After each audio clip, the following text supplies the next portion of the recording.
Here is how we can find deleted apps on an iPhone. So once you remove them from your phone, you cannot find them in any place outside of the App Store. So you go to the App Store like this, and in the top right, you have your profile picture and your profile menu. So you can tap there, and in here, you need to click on the apps and purchase history. So click on your apps, even though there might be other options. But in here, you essentially browse and scroll through the history of downloaded apps.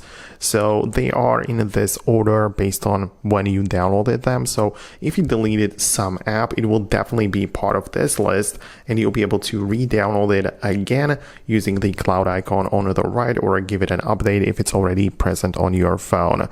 One thing though, if you manually went in here and did this gesture where you slide left and click on hide, then this is the only way it can be removed from this place. But unless you did this manually, then you should be able to see all of the apps you have deleted on your phone, but once downloaded, and they are going to be listed in here. So that's the best way to make that work. Or you can also click on a not on this iPhone section at the top, which applies to situations where the same Apple account has been used on other devices like other iPhones or iPads, and you can as well see the apps downloaded on the other devices. But that's essentially it. That's how you can find it. Subscribe for more tips and videos like this one, and I'll see you later.